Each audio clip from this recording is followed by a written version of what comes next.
In our ongoing conversation about health, what I want to talk today about is the physical aspect of our health. And for both your kids and yourself, thinking about setting up healthy routines for them.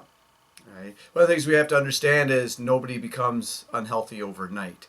Right? You don't get overweight overnight. You don't get out of shape overnight.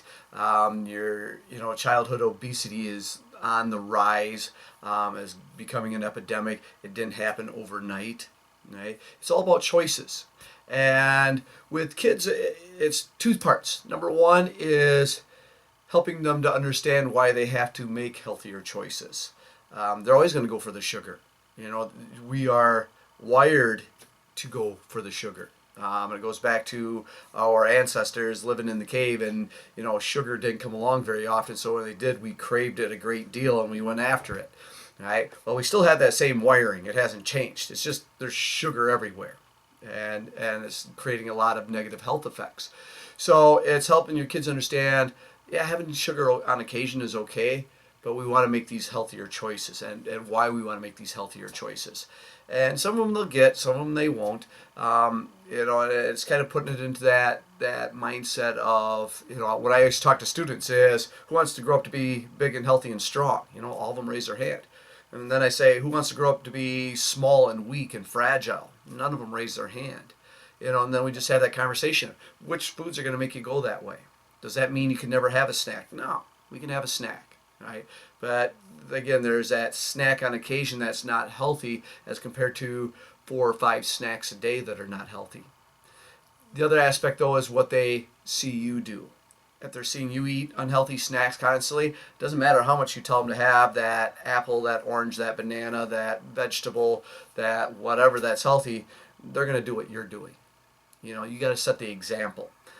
For kids, they want to eat all the time because they're growing. They're like, this machine that can't get enough fuel. As I said last time when I talked, that we have a tendency to snack following that bolt mindset of either being bored, overwhelmed, lonely, or tired. And the key for setting your kids up for success, and more importantly, the key for setting yourself up for success, is having it planned out ahead of time. What am I going to eat? What am I going to snack on when I'm feeling overwhelmed? What am I going to snack on when I'm bored, when I'm lonely, when I'm tired? When I'm going through that mode, what am I going to snack on? Science has shown that people who are working on recovery and rehab, whether it's a drug addiction, alcohol addiction, or a physical rehab, especially if they're having knee replacement and hip replacement where they get you up and get you moving right away, and it's not a very comfortable experience. The ones who are most successful with the rehab and have the greatest recovery are the ones who plan out ahead of time what they're going to do when they're feeling that pain. So when you are going through that bolt, we are feeling pain of some sort, mild to moderate. So if you have the plan ahead of time of, here's what I'm going to do when I encounter these situations, you are far more likely to be successful in making that happen and making that work in your favor. So plan that out. Plan it for your kids. Plan it for yourself. Say, kids, between this time and this time, here's our snack.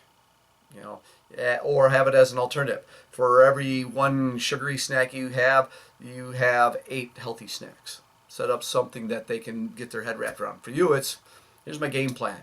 I'm feeling bored. I'm going to eat this. I'm feeling overwhelmed. I'm going to eat this. I'm feeling lonely. I'm feeling tired. Have it set up.